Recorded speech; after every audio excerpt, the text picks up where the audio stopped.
Kenapa sulit berzikir itu? Yang sulit itu Allah yang terhijab atau kita yang terhijab? Allah yang terhalang atau kita yang terhalang? Allah yang sulit atau kita yang sulit? Maka dijawab oleh Allah Subhanahu wa taala oleh Imam Athaillah Skandari dengan kalimat al-haqqu laisa bimahjubin. Allah al-haq yang maha hak. Al-haq itu digunakan dengan kata hijab, itu menunjukkan al-haq itu yang maha real. Dulu di Pakistan ada seorang filosof namanya Muhammad Iqbal. Ya, bukunya bagus sekali, Islamic Thought, berbicara tentang bagaimana mereformasi pemikiran Islam di zaman Islam sedang runtuh. Silakan dicari bukunya. Ya. Dan dia termasuk orang yang meluruskan cara berpikir beberapa filosof Prancis mengenai Islam dan konsep ketuhanan. Ya.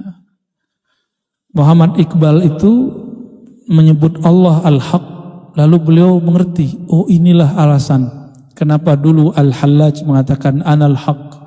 Anal haq itu bukan aku Tuhan, tapi kata Al-Hallaj, aku sekarang menjadi real, benar-benar real, hakiki, bahwa aku seorang hamba yang hina, hanya Allah yang betul-betul ada. Itu makna dari Muhammad Iqbal. Ya. Wa innamal mahjub anta anin nazari ilaih.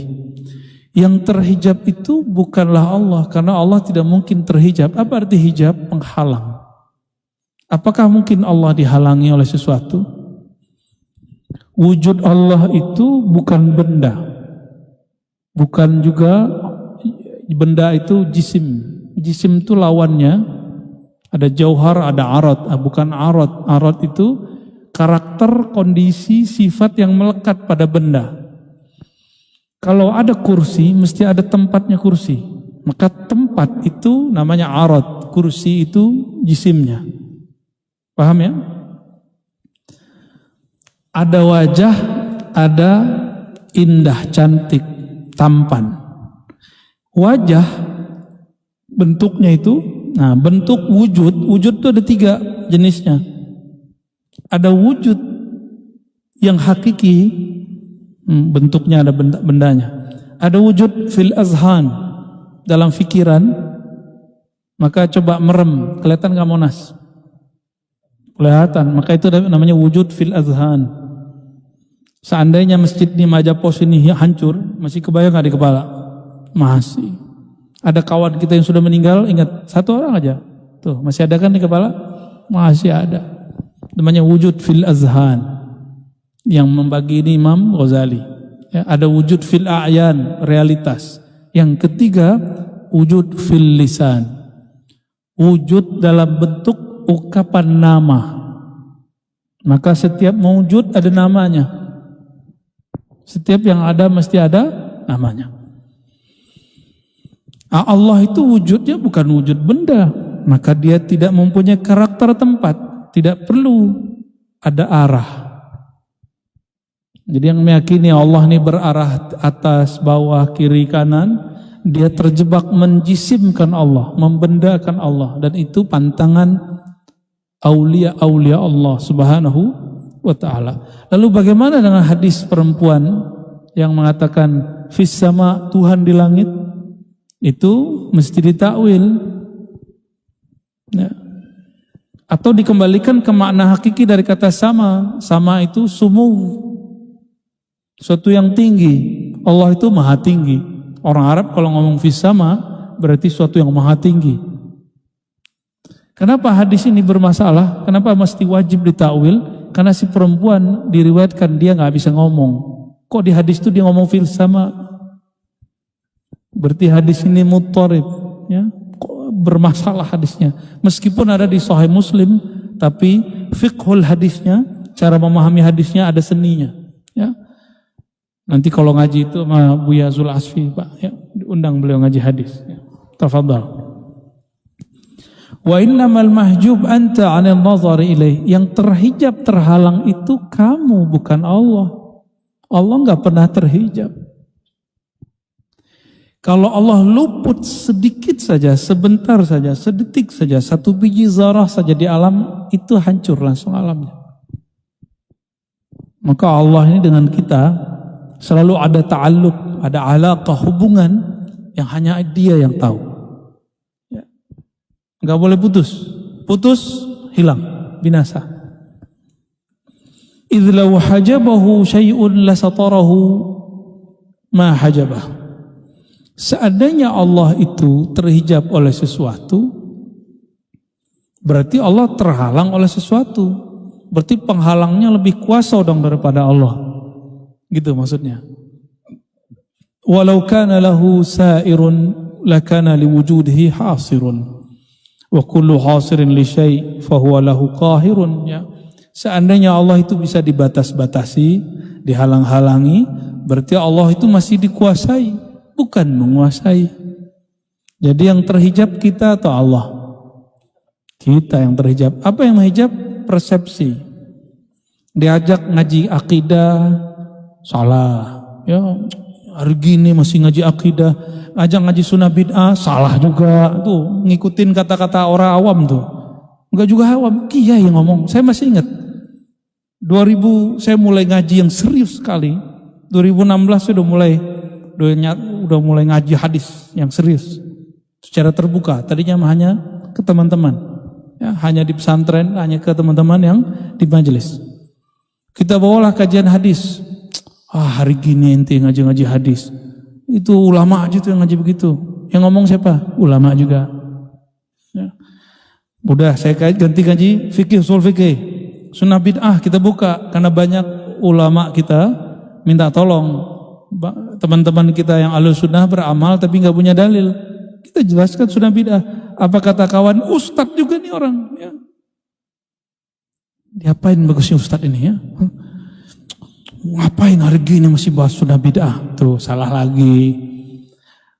Udah menurut saya sudah khatam mengaji sunnah bid'ah, saya ganti balik ke akidah karena muncul orang-orang mengatakan Tuhan di langit, Tuhan di langit. Kita buka lagi kajian sifat 20, apalagi kata orang ini kajian level tinggi. Ya. Orang awam enggak sanggup. Tapi saya lihat ngaji ilmu akidah rame tuh. Kita buka daurah akidah Tohawi rame. Daurah Imam Ghazali di Bandung waktu itu rame. Belum kita ngaji di YouTube gitu belum ada orang buat begitu.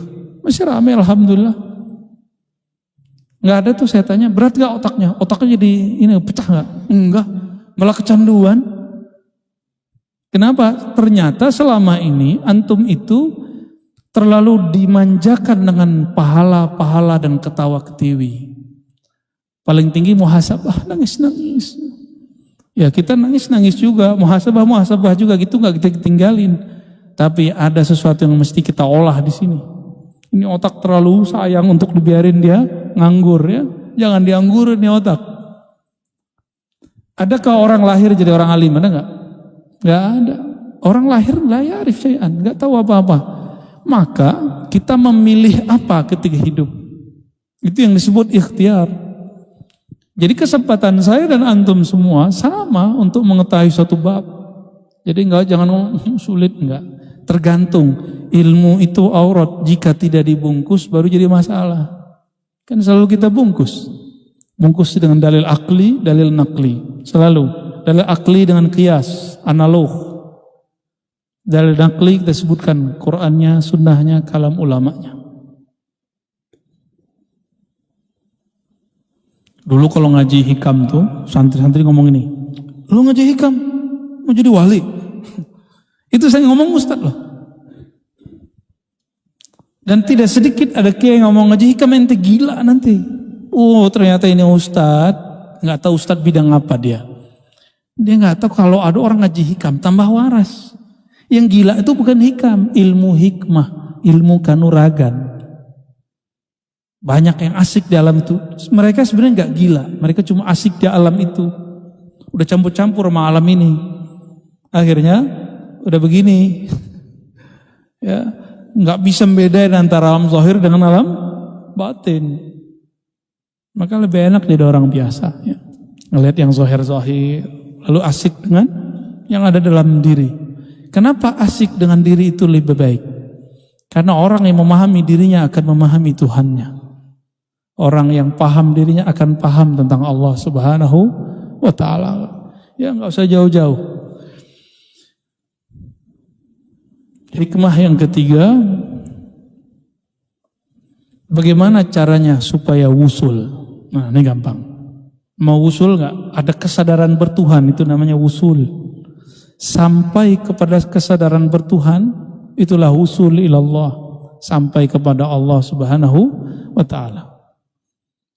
Bismillahirrahmanirrahim. Qala ukhruj min awsafi basyariyatik an kulli wasfin munaqidin li'ubudiyatik. Ukhruj, keluarlah kamu dari sifat-sifat kemanusiaanmu. Jangan hanya mengatakan, wah kita manusia biasa gitu. Terus gimana? Sifat-sifat manusiawi itu jam 3 tidur tuh, itu sifat manusiawi itu. Kalau lapar makan, ya. Benar. Benar ya? Kalau lapar tidur apa makan? Ya, kalau haus minum. Apalagi ngantuk tidur tuh. Itu sifat manusiawi namanya. Kalau sepi cari teman ngobrol, ya enggak? Itu namanya sifat manusiawi. Coba sekarang yang tadi dikurangin. Kurangin tidur. Gak usah banyak-banyak, 1 jam sehari, setengah jam. Apalagi kurangin makan, apalagi kalau kesepian jangan cari teman, cari Tuhan. Ngobrol sama diri sendiri. 3, apalagi kurangin angan-angan. Angan-angan. Kalau akal jangan dikurangin, Pak. Kurang akal bahaya. Yang dikurangi apa? Angan-angan yang dikurangi. Ya. Angan-angan itu keinginan tapi nggak dimulai dengan usaha. Itu angan-angan. Yang ada usahanya disebut cita-cita. Ya. Ukhruj min awsafi basyariyati, itu baru pada bab ubudiyah. Sekarang pada bab nafsiyah. Kalau diejek orang, aslinya tersinggung nggak? Antum sekarang bisa nggak tersinggung? Itu namanya basyariyah, keluar dari sifat basyariyah. Kalau lagi ada majelis, nggak dikatakan yang terhormat fulan, nggak disebut namanya, gimana? Antum nyaman biasa aja, berarti sudah mulai hilang, sudah mulai keluar, ya. Dibully orang merasa terhina nggak? Coba nggak merasa terhina, bisa nggak? Yang penting kan kita suka berteori dari dulu. Yang penting mah di sisi Allah. Coba ente dibully, kuat nggak? Ya, ngomong doang ya. Coba rasain masa-masa itu. Oke. Orang biasanya kalau lagi panik, sakit lalu dia panik.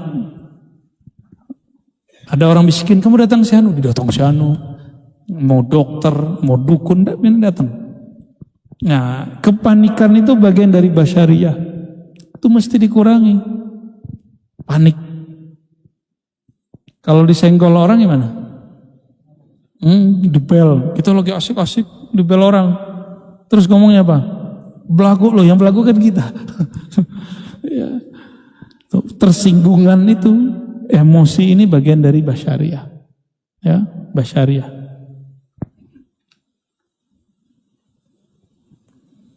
Makanya kalimatnya, kalau ingin engkau merasakan kesadaran bertuhan, pertama yang harus dicoba adalah keluar dari karakter orang biasa, gitu. Karena itulah yang menghijab kita. Ya. An kulli wasfin munaqidin li'ubudiyatik. Nah, lebih spesifik lagi, keluarlah dari semua sifat yang membatalkan kehambaanmu kepada Allah. Itu dia. Itu lebih spesifik. Sifat-sifat kehambaan. Hamba itu hina apa mulia? Hamba itu patuh atau pembangkang? Ya. Hamba itu percaya atau berkhianat?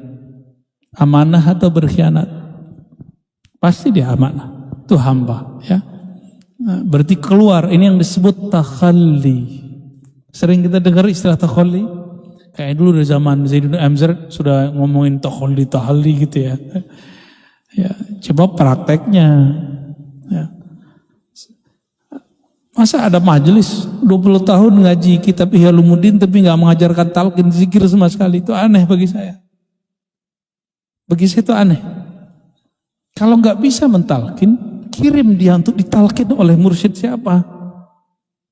Gitu kita punya prinsip. Awal-awal dulu saya buka Ihya sama Hikam, kita kalau mau talqin walaupun udah dapat ijazah, saya kirim ke orang. Jadi kita ini nggak usah kemudian menghandle semua, pusing kita. Ya. Akhirnya kasihan beberapa murid dari mudanya dia ngaji zikir, tapi nggak pernah praktek talqin zikir. Itu menyedihkan. Ya, saya udah ketemu beberapa majelis begitu. Ya, kita sarankan kepada para kiai nggak usah gengsi untuk melepas. Itu basyariah juga, sisi basyariah dari seorang muallim. Ya. Nah, jangan lagi ngomong begitu, benerin aja syariat ente loh, tutup tuh ihya'nya ya. Tutup tuh hikamnya, ngapain diajarin begituan? Ya. Litakuna linida'il haqqi mujiban wa min hadratihi qariban. Supaya apa? Nah, ini yang disebut usul itu. Engkau menjawab seruan Allah Ta'ala dan engkau menjadi dekat min hadratihi, kehadiratnya. Selama ini sering nyebut hadirat. Apa arti hadirat? Kehadirat Allah apa artinya?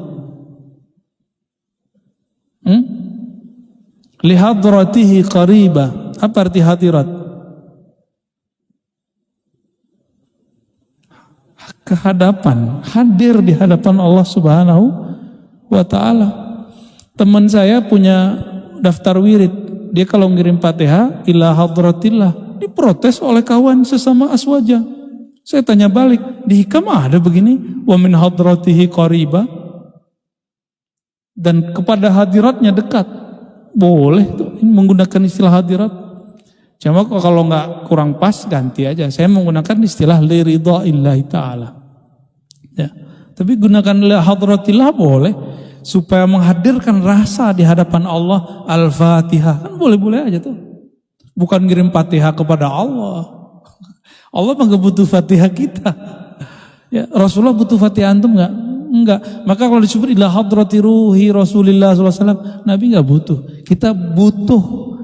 Kita kirim kepada beliau, ada nur mengalir kepada kita. Nur itu yang kita butuhkan. Terkoneksi itu yang diperlukan. Ya. Jadi hudur ya hadratillah itu hadirnya sang hakikat diri di hadapan Allah yang maha sejati. Itu yang disebut ila hadratillah itu, ya. Hikmah terakhir ya. Aslu kulli ma'siyatin, ini terbanyak nih malam selama ngaji nih. Karena 2 bulan jadi kita ngebut ya. Harusnya 2, sekarang 4. 4 ya dari tadi ya. Alhamdulillah. Aslu kulli ma'siyatin wa syahwatin wa ghaflah ar-ridha 'anil nafs. Ini udah pernah kita bahas di luar. Pokok asal daripada segala maksiat. Maksiat itu terjemahan aslinya kedurhakaan. Beda dengan dosa. Dosa itu lebih spesifik. Kalau maksiat ini lebih umum. Semua kedurhakaan disebut maksiat. Wa syahwatin, syahwat yang rendah. Wa ghaflatin, dan kelalaian. Apa sebab dari 3 ini? Jadi ada 3 nih. 3 yang negatif. Maksiat, syahwat, ghaflah. Ini tempatnya di mana aja ya? Maksiat itu setan. Kalau syahwat, nafs, jiwa. Kalau ghaflah, kolbu. Kalau ruh gak pernah lupa. Ruh tuh gak ada aib sama sekali. Ruh itu dengan Allah sangat dekat sekali. Jadi aqrabu ilallah, sangat dekat. Maka hakikat insan itu ruhnya. Walaqad khalaqnal insana wa nahnu aqrabu ilaihi min hablil warid. Sungguh kami ciptakan manusia. Al-insan itu beda dengan bashar. Bashar itu sisi manusiawi. Sedangkan hakikatul insan ruhnya. Kami kepada ruhnya lebih dekat daripada urat nadinya. Itu surat Qaf. Silakan dibaca. Dulu favorit kami kalau isya, sholat isya. Kalau sholatnya sama santri, bukan sama jamaah. Kalau sama jamaah pada kabur. 3 halaman soalnya. Surat Qaf itu 3 halaman. Ya, ya dulu ya. Itu, Masya Allah.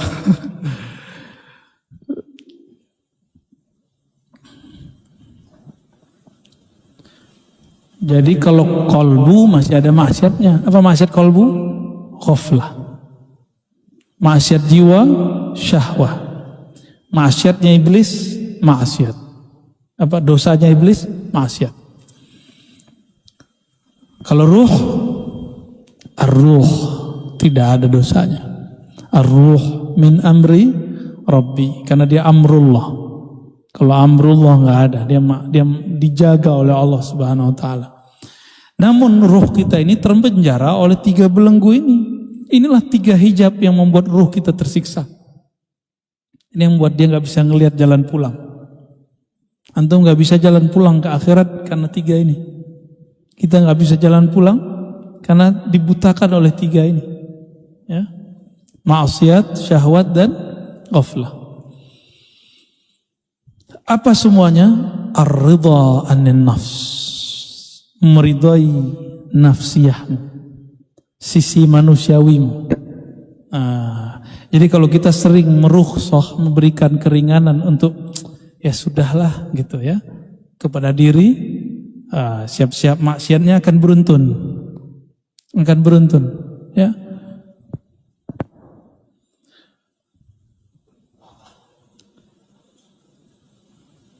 Kalau orang awam maksiatnya zahir. Kalau muallim guru maksiatnya batin. Batinnya guru itu apa? Maksiat batinnya guru. Merasa alim. Ini yang paling ngeri, Pak. Itu hijab yang luar biasa. Berarti dia ghaflah. Dia lalai bahwa ada yang lebih alim dari dia. Apakah makhluk? Apalagi khalik. Allah Subhanahu wa Ta'ala. Jadi merasa pinter dikit aja, itu jauh-jauh. Tapi kalau antum merasa kepintaran ini dari Allah, baru boleh. Jadi kapan kita boleh merasa pintar? Jika kita lihat ini pemberian Allah. Kapan antum boleh merasa alim?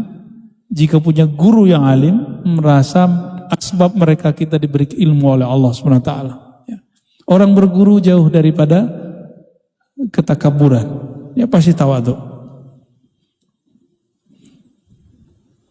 Wa aslu kulli ta'atin wa yaqazatin wa 'iffatin 'adamur ridha minka anha. Lawan dari maksiat taat, lawan dari syahwat yaqazah, sadar, ya. Lawan dari ghaflah, ini kebalik dia.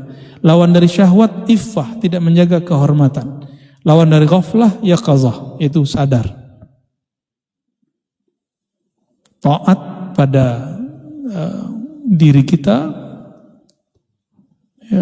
Iffah menjaga kehormatan diri pada nafs, yaqazah sadar pada qalbu. Itu adamur ridha minka anha. Ketika engkau tidak meridainya, tidak memberi rukhsah untuk basyariah, sisi manusiawi. Jadi mulai-mulai kurangin. Jadi bertorikoh itu tidak hanya lagi ngurusin maksiat-maksiat zahir semata, tapi sudah mulai maksiat yang batin. Itu kalau sudah mulai berjalan dalam dunia torikoh, ya.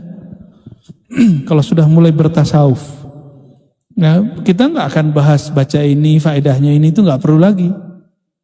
Ya. Baca gimana caranya supaya rezeki saya lancar. Nah, udah nggak ada mikirin gitu. Antum cukup berusaha, ikutin ilmunya, ambil asbabnya, jangan curhat begituan sama guru. Sebaiknya gak usah. Kenapa?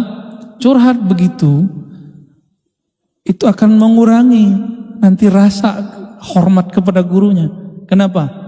Nanti kalau antum habis curhat tapi nggak ada efeknya pada usahanya, dia mikir kayaknya guruku kurang sakti deh. Gitu. Hati-hati ya. Ya.